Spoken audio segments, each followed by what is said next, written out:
Happy Friday afternoon. Thank you for joining us. My name is Jim Bachman. I am with the Brewers Association of Maryland, and we're going to be joined today by Clay at Jailbreak Brewing Company. I'm really looking forward to this afternoon's chat. Jailbreak's been creating some wonderful beers for several years out in Laurel, and we're really looking forward to hearing a little bit more about what they're doing there. They've expanded over the last couple of years and have some very exciting things to talk about. So in just a few minutes, we will be joined by Clay, and we'll have a great chat. If you're viewing right now, please feel free to throw your questions or comments in the chat. We would love to address those throughout our talk today. And I hope you have a great cold Maryland beer that you're drinking while you're enjoying this afternoon's talk. I apologize for the white spots behind my head. I'm in the process of repainting a wall, so please don't let them be too distracting. I'll try not to move too much, and I'll let Clay take up the screen more than me. If you are paying attention to our Facebook feed or Instagram feed, you'll notice we just posted an update about our collab project beers. We have worked out with the 4 host breweries, BC Brewing, Calvert Brewing Company, Idiom, and True Respite, to have pickup locations available for the collaboration packs. Remember, you can buy 4 packs or cases of each individual beer, or you can buy mixed 4 packs and mixed cases that will include each of the 4 beers that are included in this series. So please show your support for the Brewers Association of Maryland, show your support for these great breweries, and place your order at beerme.com/store/BAM and select whether or not you'd like to have those beers shipped to you, or if you'd like to have them set up to be picked up at the location most convenient for you. As always, we always like to let everybody know Maryland's breweries are open for business. They rely on your business, and they have lots of options available for you to either drink on premise, indoor, outdoor, carry beer out in 4 packs, crowlers, growlers, whatever they may be offering, or purchase their beer at your local retailer. So please figure out which one of the breweries around you is offering what in terms of service during this whole COVID crisis, and show your support for the brewery in your neighborhood. They all count on you, and they're there for you. Without further ado, I'd like to introduce Clay. Clay, how are you today? Hey, how's it going? It's going quite well. Thank you for joining me this afternoon. Yeah, glad to be here. Clay is in the tasting room at Jailbreak. There might be a little bit of noise behind him, but I think he's got some earbuds in, so you can hear us just fine. Oh, yeah, I can hear it just good. Perfect. So why don't you jump right into it? You're the brewmaster there at Jailbreak Brewing Company. Can you tell us a little bit about the brewery and what you guys are doing during this crazy, crazy time? Yeah, definitely. So, we've been here about 6.5 years now. This location, we've expanded a little bit over that time. Really, we started out, when tap rooms are first allowed to be legal in Maryland, which was awesome, which is a convenient timing for us. So we built a pretty big space here, which of course recently has been a little different for all of us. But so we're basically in the process of just kind of updating our beers the past couple of years, really changing what becomes more, say, flagship stuff, our year-round beers, and a lot of one-off. So one of the things we've noticed over the pandemic is definitely one-off and special beers are what people want. So because they don't get that same experience of going out as much, especially when things are completely shut down, we try to make things just more exciting for people. So we've been really focusing on one-offs, variants, and things like that. So while still keeping full support of our year-round brands, which have shifted a bit over the years too. So really, it's been great having the tent outside now, for that outdoor space. For those that have been here, you've seen the parking lot that's in front of us has now become our beer garden, which has been pretty fantastic. And this time of year has been pretty good for that too. We're basically just trying to keep up with things and keep the beer flowing, keep things new and exciting, like most everyone, of course, and just doing the things that we like to do.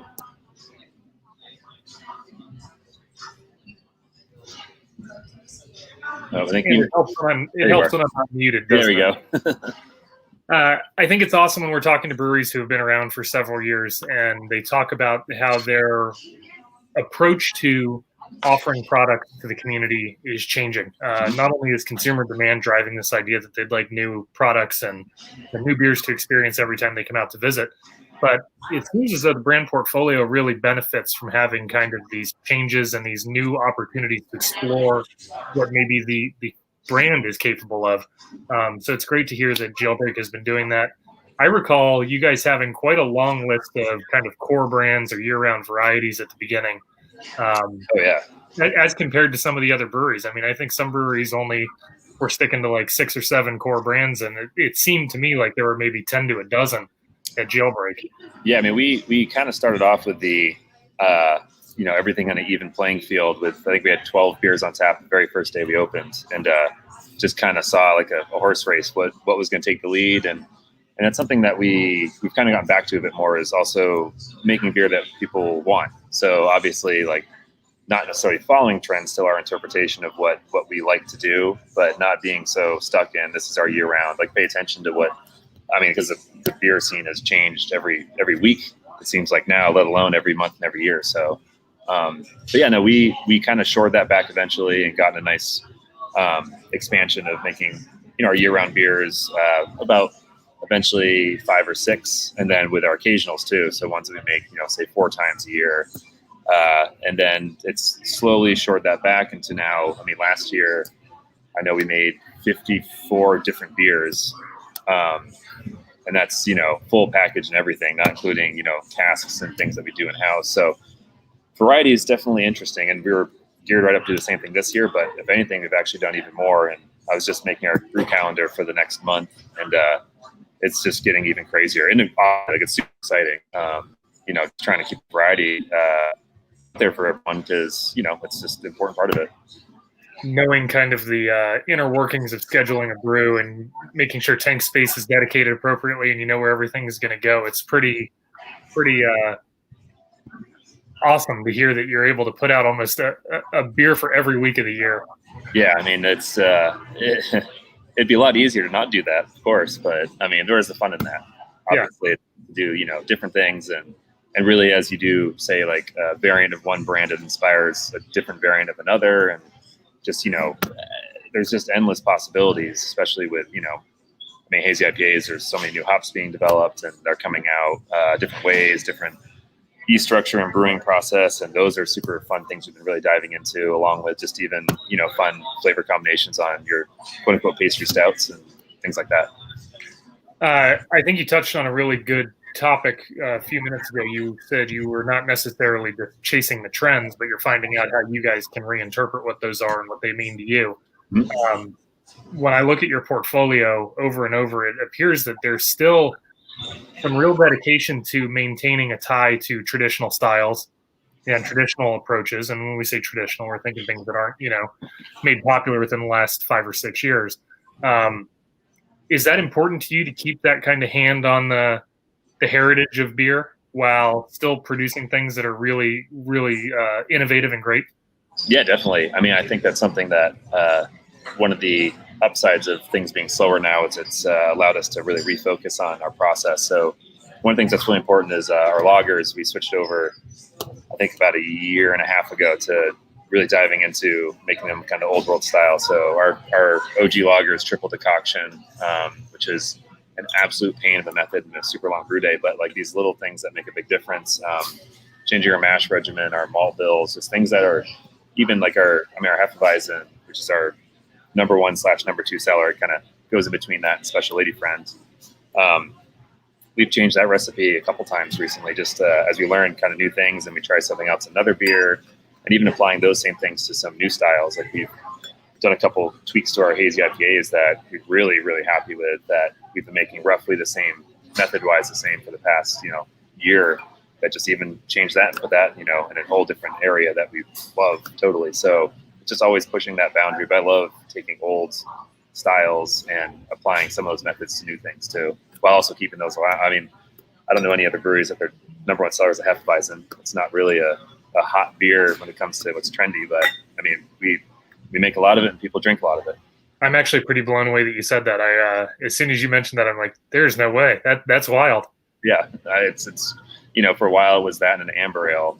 But I mean, obviously, as things are now, I mean, hazy IPAs are all the craze. So we're really excited about having Special Lady Friend just year round, because that beer gets to really exemplify, a hazy IPA that's drinkable that we like. But we'll be talking about that more in a bit. Yeah, absolutely. So before we get into the beers that you were going to share with the viewers today, What kinds of projects have you been working on recently there that are really exciting to you? The last time you and I spoke was in May for Sofa Sippin', and you were banging the drum of the barley wine very, very loudly, and I was happy to hear that.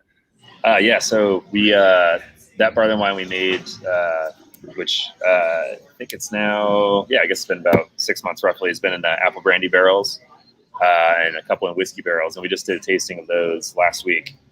And they're definitely not ready yet because those we want to give at least about a year is about the idea. Tastes really good, so we're leaning pretty heavy on that.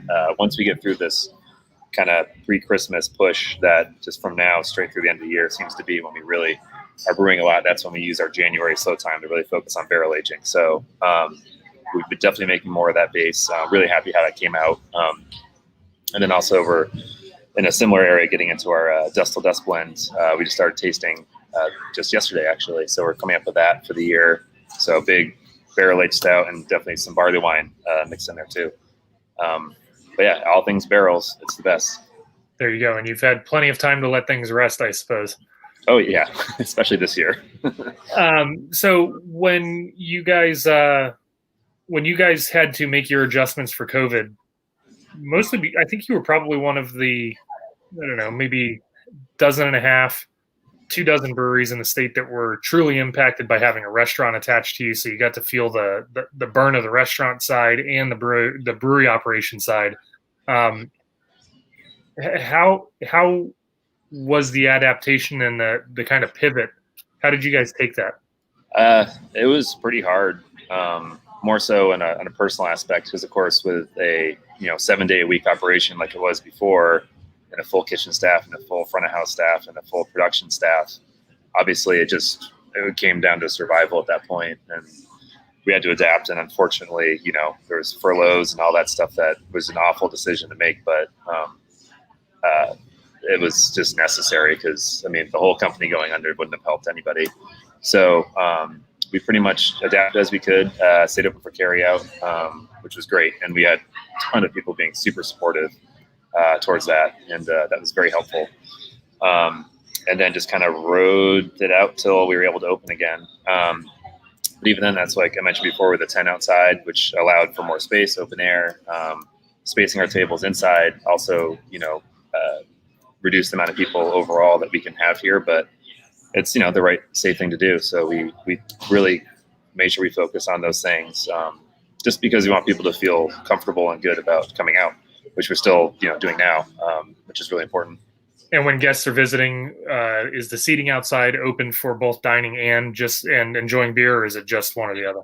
Oh yeah, no, it's every seat you can hang out, just have a beer or two, or however many if you're getting home safely, or you can have meals and all that. We did switch to table service now as well, which before it was always order at the bar, order at the food work side, which has been, just to keep people from up and mingling around and waiting in lines and those things. That's been working out really well too. Everyone's been absolutely killing it in that area. So I'm sure your guests appreciate that. You guys have always had when you first opened, your tasting room seemed massive, but as the world has adapted in the last few years to the craft brewery experience, where it's more on-premise consumption and hanging out a little bit longer, I'm sure that your tasting room did not feel as big as it once did.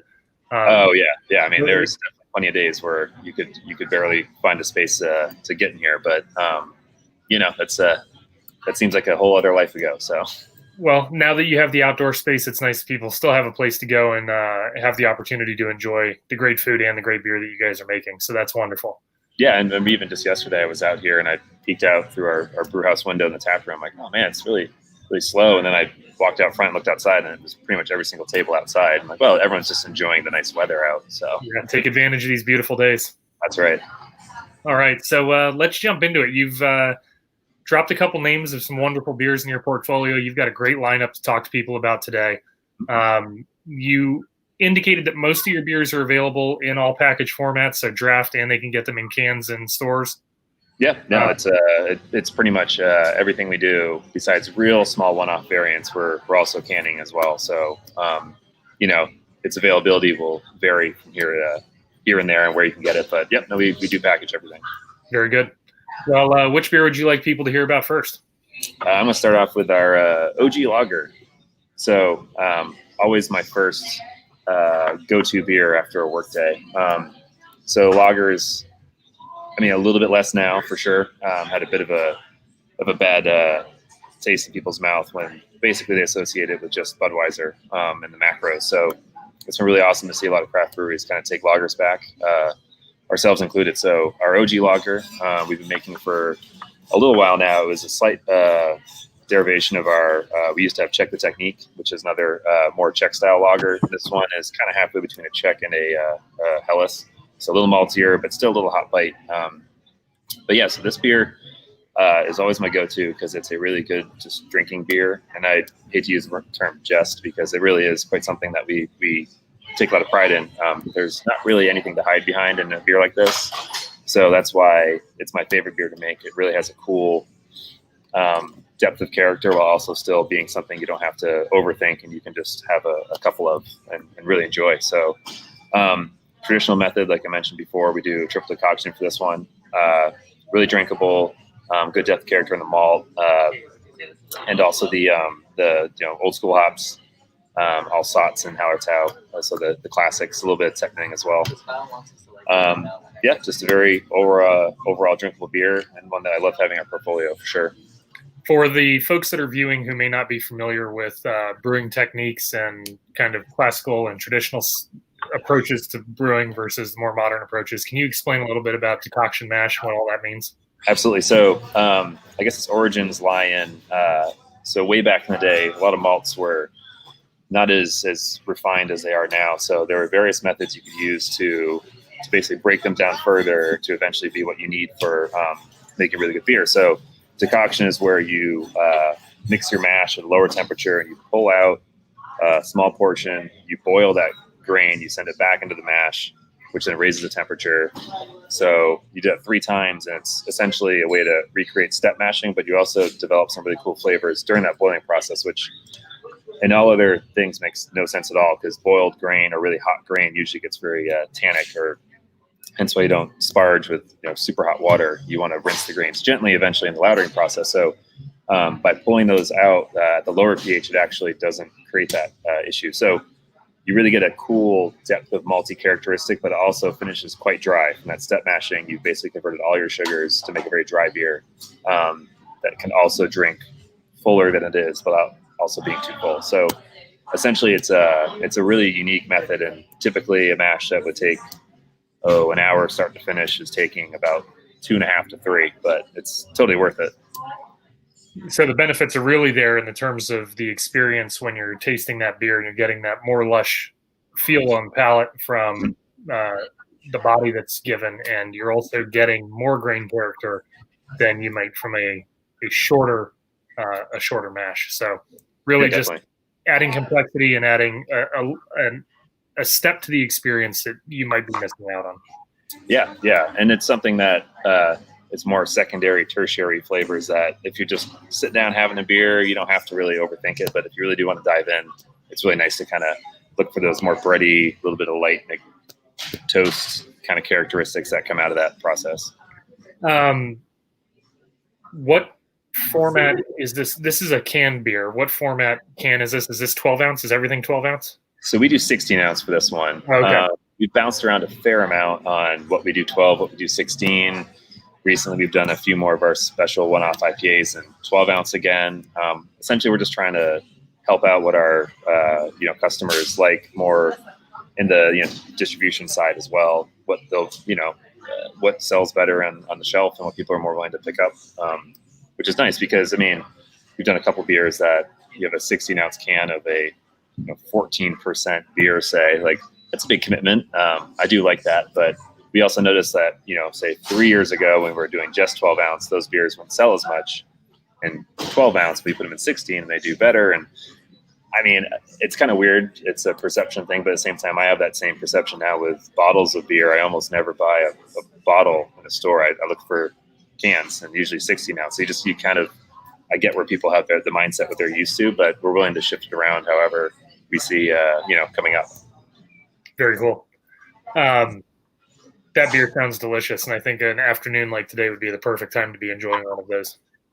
Yeah, and even on a similar note with our lagers, we have a dunkel that we just brewed as well that we're wood aging as we speak that will kind of fit that more full-time aspect, which kind of went along with our Oktoberfest, which is just gone, which I'm so sad about. It was gone like a week. We did a whole batch of it, and that went really quick. So yeah, this time of year is great for like a nice, good multi-lager. Yeah, I'm noticing, it's been several years coming, but the trend is that, we hear from a lot of people in the industry who are like, oh man, I'm all about crisp lagers. I'm all about the brilliant flavors and the depth of character that you get from these beers and the tradition behind it. And it seems as though there are a lot more consumers becoming interested in those styles again, like this nostalgic flair for these styles that, represent something seasonally, especially when you're looking at the fest beers, the Oktoberfest, all those kinds of things. Yeah, no, it's kind of cool to see. And it's, like I said before, it's, taking lagers back. It's nice. It's, especially a lot of us have had a lot more tank time that we didn't have before because of everything slowing down a bit. So it's been cool to dive back into more of those styles. Well, that's great. What's the next beer on the list that you'd like people to know about? All right. Fresh pour right here is Special Lady Friend. So you can see we originally designated this a American IPA. So that's what it is because that's what's on our cans. So we'll call it that. But really it's a hazy IPA. In the beginning, we were first developing really diving into hazies. There was a bit of a pushback if you called it New England or hazy style to where people were immediately comparing it to the best hazy they've ever had in their life. And they would just, kind of turn up their nose a little bit. So we were like, oh, what's this called? American IPA. But no, it's definitely a hazy IPA for sure. But this is one of our first beers that we really felt really good about in the hazy IPA area, just so much that we wanted to make it. It was, I think, about 2 years ago. We first released a double batch of it right before Thanksgiving. And then we brewed another batch like right after Thanksgiving. And then we were filling our 60-barrel fermenters with it right into January. And then we got rid of labels and printed cans. So we had the 25 pallets of printed cans coming in. It took off. It went from never being anything to our number 2 and almost number 1 selling beer in like 3 months. So that's when we thankfully really talked to our hop supplier and were able to get a good drop on Mosaic, which is important because it's all 100% Mosaic hops. One of, if not possibly my favorite hop. The nice thing about this, well, as the name says, Mosaic, it's got a lot of depth to it. So it has that stone fruit, citrus, tropical, a little bit dank, just all these kind of cool dynamic to it. So as you drink it, you get something a little different every time. But then just last year, a little over a year ago, we finally got our first hop selection. So we brewed enough with it that we're able to get the volume to do hop selection for Mosaic. So for the past calendar year, we've been using our hand-selected Mosaic, which is awesome. And then we just did hop selection about a month ago for not only Mosaic, but also Citra, which I guess I'll get into the next one. But yeah, so this really, I'd say probably the goal here for me is to let the Mosaic shine and not screw it up. So we just really love that what the farmers do and how beautiful this hop is, that it's just kind of put it on a nice little pedestal and make it taste good. So I'm certain that you're the envy of several breweries in the region. Yeah, it is nice having that selection for sure, but it comes with a lot of commitment too, because we're talking about 5,000 pounds of Mosaic, and hops are really expensive, so it's kind of a full, head first dive into it. But something that I think that we all found was really important to be able to do. That's awesome. And as you've seen that kind of grow in popularity, has that outpaced any of the other IPAs that you guys were offering? Every single one, yeah. Wow. Yeah. And what do you attribute that to? Just the recipe itself, or does it carry with it that name American IPA versus just IPA? It's the haze craze is big. I'm really happy with the recipe for sure, but we're not obviously the first brewery to make a hazy IPA. So I feel like that just what we did that I really like about it, as opposed to our one-offs, which can be a little more like over the top and bombastic and really like super, super hoppy. This is that nice balance between drinkable, hoppy, very soft, all the things that we want in a hazy IPA without just bludgeoning people with hops, because we save that for one-offs. There you go. You have the opportunity to assault people's senses. That's right. There you go. You don't have to do it all the time. Yeah, and it's also beer, say, as being made year-round. This one you can pretty much get anywhere we distribute, for definitely for sure. So it's something that's approachable as well, that we want to make an easy to find hazy. That's awesome. If you're just tuning in, I'm joined by Clay from Jailbreak Brewing Company and Laurel. We're having a great conversation about the beers that they're offering to the public there. Great lineup so far. We've talked about the OG Golden Lager, and we have moved on to the Special Lady Friend. We'll be moving on in just a second. If you have questions for Clay, please throw them in the comments, and we'll add you to our stream today. If you see Clay doing hand gestures, he's got a great team behind him who's making sure that he's got a fresh beer for every beer. I'm trying to be subtle but also polite because I don't really feel like snapping at someone. No, they're great. They're all over it. I need to get my 3-year-old out of daycare when I do this, so I can give her hand gestures and have her bring me freshies. There you go. All right. So right on the back of the Special Lady Friend, are we moving on to the next one? Yeah. So Citra Lady Friend. So of course, you can probably guess this is a variant of Special Lady Friends. One of the reasons I really wanted to bring this beer out is because it's really a showcase of how different the hops are and how different they can treat the beer. So even just visually, you can see, or maybe see, in my right hand here is the Citra Lady. It's a lot easier to see in here, and left Special Lady. So we were really amazed when we first made this beer because it's really the same base as Special Lady, and we just slipstream off and then do all Citra dry hop and Citra cryo. So, but it throws a totally different haze to it, much more opaque. So it's pretty impressive how just those hot polyphenols mixed with the protein in solution to make it just a different, whiter haze. I know Galaxy definitely throws a much more opaque white haze as well. So it's just a cool thing that, for some beers that can be so similar, also so different. So this one has a lot more Citra hop, of course, being a very citrus forward hop. And I really love that this Citra in particular we have is big in the melon characteristic and also a little stronger in that kind of dank undertone without being grassy or oniony, garlicky that can happen sometimes. So, and hopefully in about a month, we'll be getting our first round of Citra from our selection, which we're really stoked about. And then actually another hop we got to do selection on the subject too is Strata, another favorite of ours that we got to bring in that we're going to do a variant of very soon. Strata Lady Friend, which we did a little while ago. So yeah, the Citra in general really does just give that real softer mouthfeel. Because one thing I love about the Mosaic, it has that kind of overripe pineapple punch to it, whereas this with the Citra is much smoother. And so it changes the texture of the beer, changes the aromas, changes the flavor, just completely morphs it just based on a dry hop, which is a really cool aspect that I think is something that we can get behind in trying these new experimental stuff. Several episodes ago, I had Earl from Crooked Crab on, and I think the term that we landed on for that softer mouthfeel from hops like Citra are pillowy and luscious. He had some really great phrasing for it, so I'd like to give him a shout out for that. Oh, definitely. We did a collab with them. I guess that was, when was that? It was last year, I suppose. But we were sitting around talking about descriptors and flavors stuff, and I just remember this isn't surprising me at all that that's what he was talking about. So it's great. Is the purpose of using Special Lady Friend as this variant kickoff due to its popularity and that people already have a familiarity with it, or is it because the recipe is something that really lends itself to being very versatile?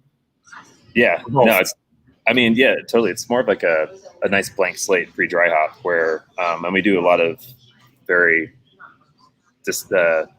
really making the base to be something that we specifically can build upon. So I wouldn't call it quite a blank slate. It's just, it's able to be morphed into whatever we want it to be, which is where we saw the two variants we've done, but the 3 total Special Lady Friends, Citra Lady Friends, and then Strata Lady Friend, that they're just so totally different, which is just awesome.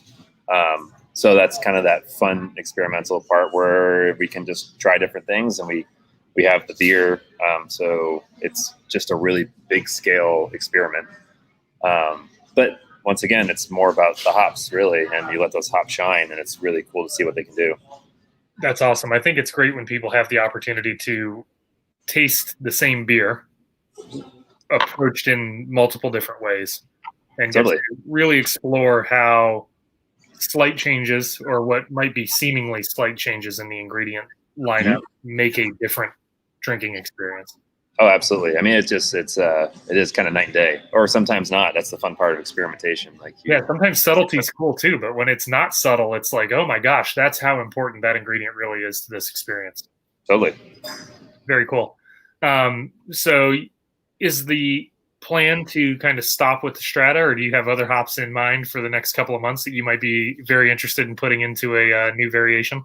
So I know Strata for sure. After that, we definitely have some other smaller amounts of hops contracted that we want to use for this. Haven't quite landed on one yet. There's just some ones that we've used before that we love, like Azaka is a really cool one. And there's all the cool, say, sexy hops that people like. So nothing's off the table for sure, but haven't quite got that far in the schedule yet because, back in the day, it was nice for about a month and a half out plan. Now we're pretty much like week to week, like coming to Monday, like, all right, what we need, and planning out a little bit. I just know that just because we just got the last of our Strata in, that's a definite for sure. So that's awesome. We'll definitely do some different ones down the road, or even some blends too. It doesn't have to be just single hop. It's kind of cool to see how certain hops play off each other to make things totally different. So if you're watching right now, keep an eye out on Jailbreak's social media so you can hear when they're announcing these great beers, and get in there and learn about what these hops really do to this fantastic beer. Yeah, for anyone that does read our descriptions, our lead brewer, Rob, writes them, and he's an English major. So if you want all the information you could possibly need on it, written very eloquently, just look at that. So there you go. I noticed behind you, you've got a painting of the dude over your left shoulder. Yes. So we have all three. Oh, so it's almost like the Last Supper. Yeah, so I mean, we got this actually right when we opened. Local artist painted for us. So, and if you can look really close, which you can't quite see from there, it's actually all the characters are written in quotes from the movie in tiny little letters. So, oh, very cool. Yeah. This is part of the culture that I wanted to talk to you about. You guys have a very strong tie to this culture of the dude and what's going on there, and how does that play through what you guys do on your day-to-day work? Well, I mean, it's definitely no surprise if anyone follows any of our beer names that Big Lebowski's a common thread in a lot of stuff we do. So, being the cult classic movie that it is, it just does grab people, ourselves included, and there's just a certain kind of anti-hero mantra of the dude that is everything you love and hate about people. So it's just it's fantastic, and just that element of obviously not taking things too seriously, but also just kind of figuring a way out. Like there's always just a way to go. So that's kind of, especially now, really important. I don't usually share my personal beliefs, but I am an ordained Dudist priest. That's awesome. Yeah, no, I'm if you're driving around, you'll see my Dudism stickers everywhere. That's fantastic. I wanted to bring that up before the next beer just because I thought it would make a little bit more sense when we talk about it. It was a convenient segue. So White Russian, our coffee cream ale. So this is probably one of, if not our most popular, definitely our most popular seasonal, but people ask about this beer pretty year round. And I really love what it's become. Even the past couple of years, we've really tweaked it quite a bit. This will be out a week from today. I just happen to have a little sneak peek in front of me. So, so White Russian coffee cream ale. Really, this is another thing where we let the coffee shine in this. So we work with Ceremony in Annapolis for all of our coffee stuff, which we do a fair amount.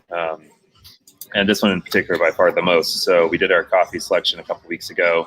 We brought the base beer over and did a cupping and, sat around with all those fine folks there and came up with what coffee works best for the base beer. Because, coffee is a process that, the beans themselves are subject to everything from weather to even just the terroir, of course, where they're coming from. So it changes every year which coffee we use. However, we're always looking for more of a similar thread, more brown coffee or chocolatey, a little bit nutty, a little bit of red fruit in there.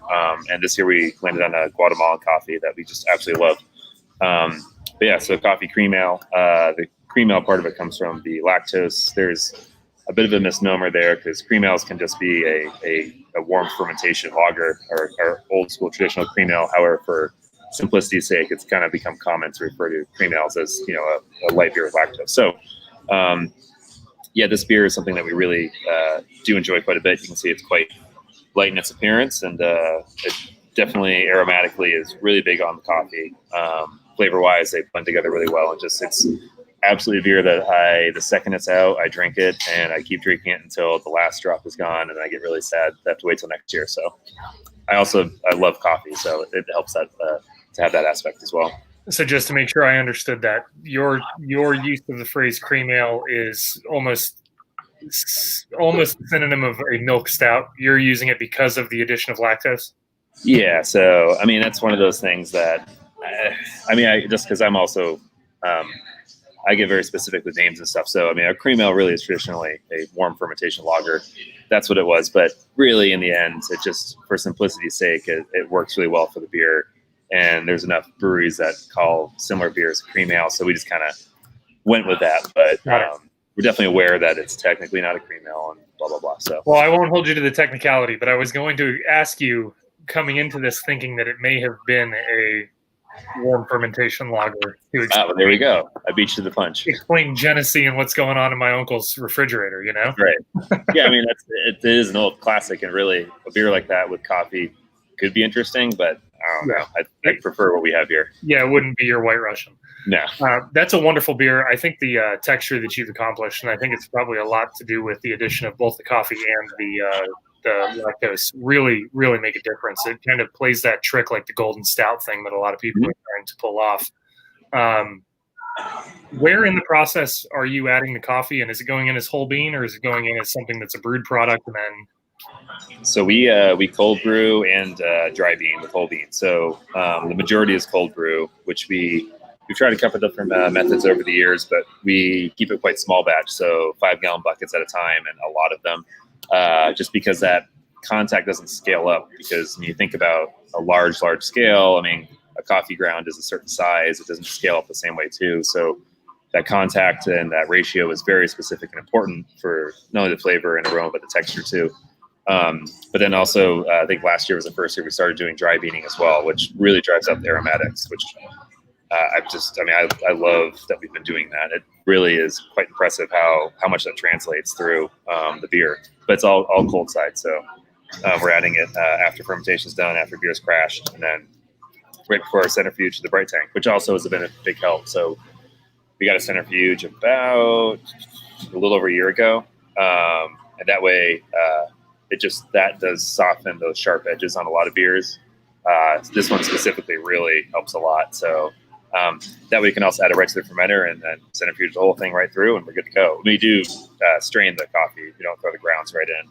That would totally jam the hell out of your centrifuge. But that finished product is really added the very last second is where you get that. And also a little bit of vanilla too always helps. That kind of does give that kind of fullness without being too sweet, and perception of flavor as well. Well, it kind of rounds out, I think, both the lactose addition and the addition of the coffee, because you kind of bring those rough, bitter edges down a little bit. Mm-hmm. Totally. Are you basically doing the additions of coffee to taste? So we've kind of come up with a pretty reliable formula. We actually upped the coffee just a little bit more this year than the previous years. So we kind of keep adding more and more and more. And we're always every year, it's just a touch under. I think this year we finally said, okay, there's that amount. So the nice thing too, the ceremony is fantastic, and they have such control over their process. They'll roast the coffee to be very specific to what we use. So the beans are the same stuff you get wherever, but they'll roast it to be very consistent. So we know if we're using 100 pounds of ground beans, and that will be the same every year from batch to batch as well. So that's awesome. And so you're using ground beans right into the fermenter for your beaning? Ground beans with filtered cold water, and then we're straining that, and that's going right into the fermenter. Got it. Which is why I have to brew it just a little bit above ABV spec, just because that does get technically diluted with cold brew concentrate. So even the end product would be something that you would at least do maybe 2 to 3 to 1 ratio if you were diluted to just drink it for cold brew. So it's very concentrated for sure. Sorry, I'm a big coffee fan, and I love coffee stouts, coffee beers. So when you start me on the topic of adding coffee beans or cold pressed coffee or cold brew coffee into a delicious beer, I get a little excited. Oh yeah, me too. And it's a lot to think about because it's two different approaches to, something that's universally referred to as brewing. People have to think about what you're doing. And the same thing with tea. Once you start using tea as an ingredient in beer, there's a lot to think about. How are you going to impart these flavors without, creating something that's going to be unpleasant or unapproachable? So Totally. You run that risk with coffee a lot. And I've had a few experiences where maybe the coffee wasn't added in a way that made the most amount of sense. Yeah, I mean, anything hot side, I'm always quite wary of, because even like dark malts, you have to use in a real measured way if they're hot, because you pull those acrid, burnt flavors and even bordering on metallic and things that really aren't expressing the coffee the best way. I mean, I know certain people, my mom included, loves her coffee as burnt and black and dark as possible, and I despise that because I feel like it's just like taking a filet mignon and making it extra well done. So that roast level is important. Where you add it's important. It's all very, very specific. But that's the thing that like any brewing process, both in coffee and beer, it's temperatures, times, all that stuff is very, very specific. Absolutely. Sorry, I was gonna ask a question. I can't remember who I was talking to a couple of weeks ago, but they were talking about a coffee beer that they were making, and the roast was specific to their beer. Whatever relationship they had worked out, I think it may have been like Mayorga or something like that, was doing a roast specifically for this brewery's beer. Yep. And I think that's really cool, but I also think it's really cool if you're using a roast that a consumer can go out and get and experience that coffee when they're at home, or to showcase themselves. Yeah, totally. I mean, that's the coffee we're using this year. That is the Guatemala Nueva Esperanza. So I think they're distributing it already, but you can get it at Ceremony. I'm sure my wife's going to kill me we haven't posted about it yet. So spoiler, it's just nice because people do love that aspect to go out and actually drink it. And I've been drinking it all week at home myself. And it's just, it's amazing to see how it translates between cold, warm, brew at home for pour over and then in the final beer. All right, so everybody go out and share this video as much as you can. Get Clay in trouble. I'm fine with that. He shared something special with all of you. We need to get him paid back for it. That's right. And this last year that you have on here, I'm really looking forward to hearing about this. We've got about 15 minutes left in this chat. Oh, perfect. Blow some people's minds. It sounds like a good one, so why don't you share it with us? All right, so this is our double blueberry cherry funk. So you can see it's obviously visually quite different. So these the funk series that we've been doing are our base Berliner Weiss that we then have different fruit additions that we've done. So this one in particular, and this year in general, we've done double. So we're brewing a stronger base beer because we want to add twice as much fruit and go a little more over the top. So one of my favorite things about this is I think we've really nailed down having a primary fruit and a secondary fruit and a little bit of background something. So this one, with blueberry being the over the top part, sweet cherry kind of rounds out that bottom tartness. So it actually makes for a not too sweet. The tart cherries are balanced by a little bit, blueberries are balanced by the cherry. And then a little bit of vanilla we add just because it once again softens that and pulls all together. It makes it a little more dessert-like, but still very drinkable. So it's also a really nice beer because a lot of these sours can get very acidic. The base is not too acidic at all, but even things like different fruits will give that strong acidity. So this is one of my favorite ones we've done just because that flavor is really has that nice like pie crust with vanilla and blueberry, and this reminds me of nice I love blueberry pie. I'm from Maine, and I love Maine blueberries, and just that kind of tart, sweet aspect of it, and that kind of pie crust and vanilla and everything. It just really, I think it ties all together. But yeah, we pretty much have at least 1 to 2 different fruited sours on at any given time. We have a couple more coming up soon. Our fall funk is coming back, which is a apple cider cinnamon based one, and then after that we'll just keep doing different ones and keep it interesting. But it's a really, nothing new. A lot of breweries do fruited sours for sure, but this is I guess our take. And I think that's a really good lead into the question that I was going to ask, which is a lot of the fruited sours that we see on the market right now start as either a Berliner Weiss base or a Goza base. Mm-hmm. When you're coming up with how you want to approach your fruited sour, what are you thinking about with what base and approach you'd like to use for the sour beer itself? So typically we've done Berliner Weiss. We actually did our first Goza, a collab with Firm, soon to be open Firm Brewing. That was an easy decision because there's a strawberry lime Goza. So a strawberry margarita was kind of the inspiration behind that one. So obviously the salt and coriander worked really well in that. But pretty much, yeah, every other one we've just gone Berliner Weiss as a base. But really, I mean, some of my favorite, I really do love, that salt and coriander. I get where it's a little off-putting for some people. They might not quite be able to wrap their head around it. We also keep the salt levels pretty reasonable because, I mean, I've also had some that were way over the top, which is nice for some. I mean, even like if I have a margarita, I don't get salt on it. I don't like really salty things. So that's what we typically, I guess, found with Berliner Weiss as a base.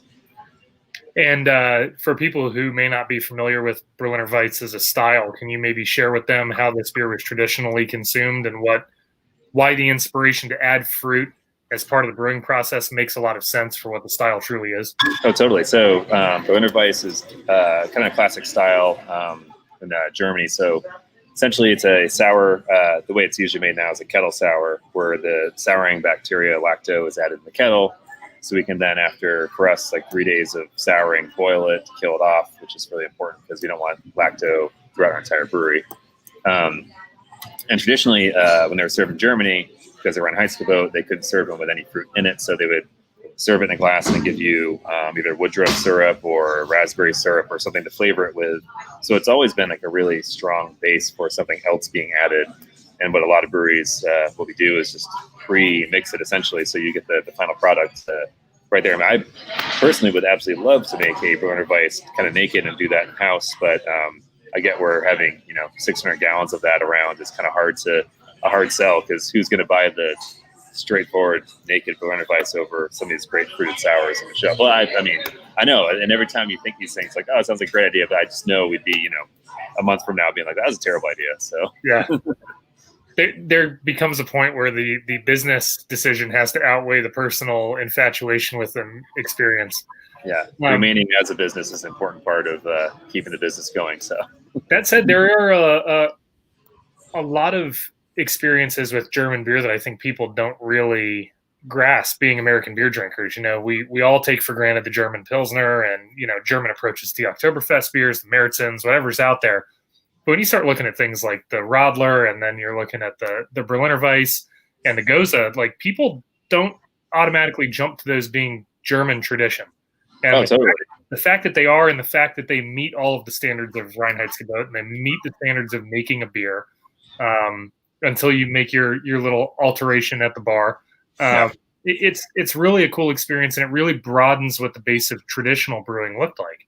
Oh, totally. I mean, I went to Germany, I think it was about 8 years ago for the first time. And just, I remember being absolutely blown away at the quality control and level of precision that is involved from town to town to town in every beer you have.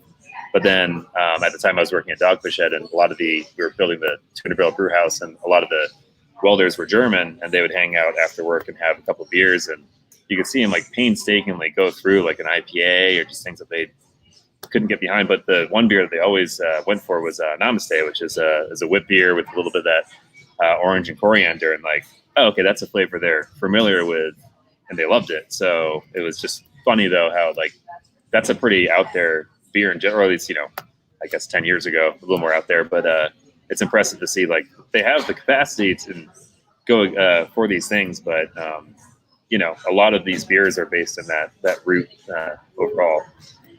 It's crazy that you bring up the Dogfish Head tie. It's like you looked at a brand who was all about these beers that were off-centered ales for off-centered people in this extreme beer movement, and it's like those recipes that made Dogfish Head famous don't really hold a candle for crazy anymore. Oh, I know. It's I mean, there's so many things that were. I mean, when I started getting into craft beer up in Maine, there was a lot of Dogfish Head distributed a lot up that way, and the stuff that was like mind blowing. Yeah, you look at now, but at the same time, like. I mean, a lot of their small scale stuff that they're doing, or even distribution wise now is back with that. Like they're pushing those boundaries again, which is fantastic, of course. But and a lot of good friends that are still there. That like their R&D system that my friend Dan runs is like, I mean, some of the stuff I had from there is awesome, and their barrel souring program, all these cool things that are just, you know, they're still pushing it. Just they were just so far ahead of everyone at the time that we've all caught up a bit. So I think the entire brewing community has benefited from the risk that was taken to really push the boundaries of what good beer could mean to people and deliver delicious beer. And I think it's opened a lot of opportunities for breweries and people who may not have considered themselves brewers or interested in brewing at the beginning. It may have sparked some interest in giving people the opportunity to try things that they necessarily wouldn't have done before. Yeah, and on the fruited sour topic too, that's one of the reasons that I love that we have these here is because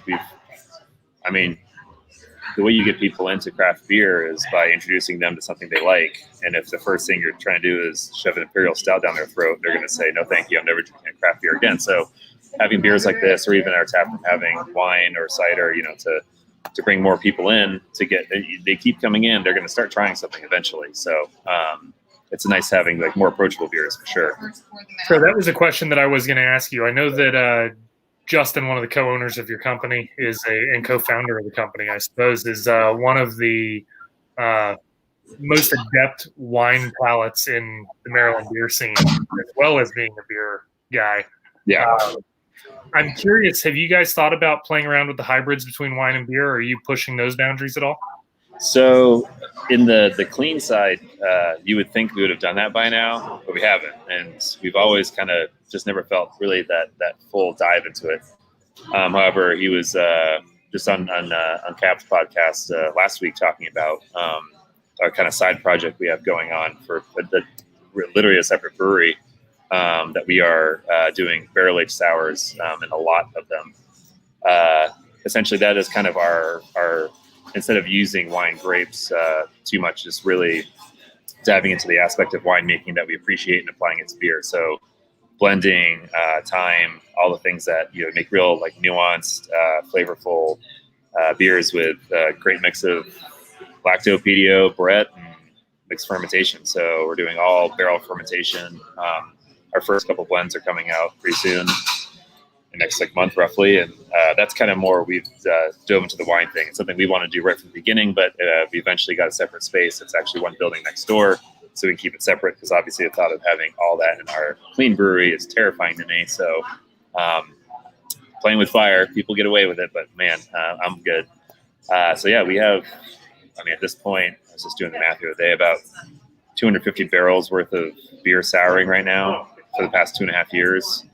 So we're diving deep in that world. So that's really been the thing that wine-wise, that time we've always wanted to do is coming to fruition finally. Is that project an open secret yet? Is that something you can talk about a little bit more, or would you rather keep that under wraps? I mean, only because I watched Justin talk about it on the Uncap podcast the other day. So I mean, it's only because really in the end we do want it to be something separate, more so in what we offer here at the brewery, and then we will be selling it here at the brewery. But it's kind of a deeper dive into something very specific and special. I want it to feel that way, and that's the perception. And for those that are open to trying that, that's awesome. But you know, just throwing it on. Well, actually, it's all 100% bottle conditioned too, so only by the bottle. But having it here, it just kind of feeling like a jailbreak beer doesn't quite fit the what it is and what we're going for. So, but yeah, no, we're diving full head on into it. And we have our 3 different ones bottle conditioning right now, and we're looking at blending a next one hopefully in the next month, and just kind of keep this process moving. And we got a cool ship last year, so that's something we started last year, and those won't be ready for probably another year. So we started using those, but essentially we're going full in. You guys have some fairly steady social media behind that project. Do you want to share with people how they can follow that as well as Jailbreak? Oh, of course, yeah. So the name is Implexum, which is Latin for complexity. Also a name that we wanted to kind of differentiate as well, because we have a lot of goofy, silly stuff that we go under Jailbreak. It's not too serious. Whereas this is a little more, differentiates a fair amount. So yeah, Implexum beer. I think we finally just got our website up and moving, but we're and plug some beer on Instagram and all that stuff too. So once again, my wife's gonna hate me for not getting all the plugs done properly, but you're doing a great job. I'm here to help you with that. Yeah. So and I'll be follow that, and you'll know when it's happening. For people that have frequented our tap room, we've been talking about it for literally 2 years now. So I feel like they're very excited, but we want to introduce more people to it. So I started following right when you guys released the social media for it, and I saw your picture in there, and I was like, wait, what the hell is Clay doing? Is he doing this on his own? Yeah, it's been an interesting mix of trying to not confuse people by, pretending it's the same thing, but also, I mean, it's us, but it is truly a side project of sorts. So let me tell you that will never go away. I come from a world where I was in a brewery that blended two brands, and they were two different things, but the same thing, and it never goes totally. away. So have a lot of fun with that. Yep. But I do want to compliment you. I think it's great to see breweries throughout the state adopting this idea of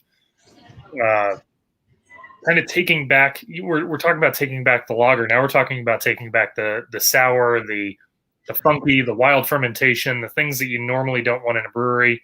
People have kind of cheated around that corner quite a bit with the kettle sour opportunity. And now we have breweries that are fully adopting barrel programs, souring programs, and these really, really cool ways to approach spontaneous beer. And I want to applaud you. I think that's great that you guys are doing that. Yeah, I mean, the more of us that do it too, the more people understand what it is. Obviously, there's different regions of the country that people know a little bit more. But man, it's a tough one because you really want to differentiate. This is not a kettle sour, add some delicious fruit, and then here you go.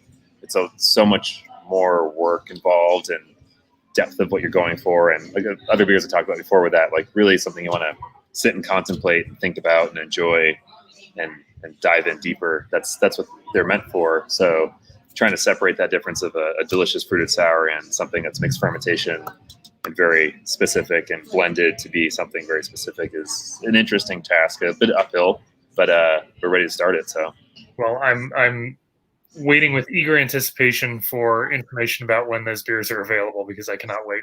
It should be pretty soon. So yeah. All the social media will have that. So very good. Well, Clay, I appreciate you making some time for me this afternoon. I know you're a very busy man. I know that your schedules in the brewery are not often as solid as you'd like them to be. So carving out an hour for us was wonderful. I appreciate that. Well, it's convenient because I had the rest of the brew crew get to scrub the floor for the end of the week, and I got to sit here and drink some beer. So believe me, no complaints here. How are they doing? Are they doing a good job? Looks like they're just wrapping up, which is perfect timing. So very good. Well, thanks so much. If you're watching right now or you're watching in the next couple of hours or the next couple of days, please go follow Jailbreak on all of their social media platforms. Check out all the great things that they're doing. Buy their beer in your local store. They're one of the most widely distributed brands throughout the state. And you'll find just about every beer they make available in a 6-pack or a 4-pack. We learned that today, which was pretty cool. Yeah, and anything that we don't distribute, we definitely sell here. So so go visit. They have great outdoor space. Their tasting room is wonderful. The people there are all very, very nice, and the beers are well worth any trip you could be making to go and visit them. The only thing I'd like to add from BAM's perspective is that our collab project beers are up for sale at beerme.com/store/BAM. You may now select to have those beers shipped to your front door or select to pick them up at one of the participating breweries. So please do that. Show your love to Jailbreak. Say hi to Clay for me when you're over that way. And have a wonderful week. We'll see you next Friday. See you, Clay. All right. Thank you so much.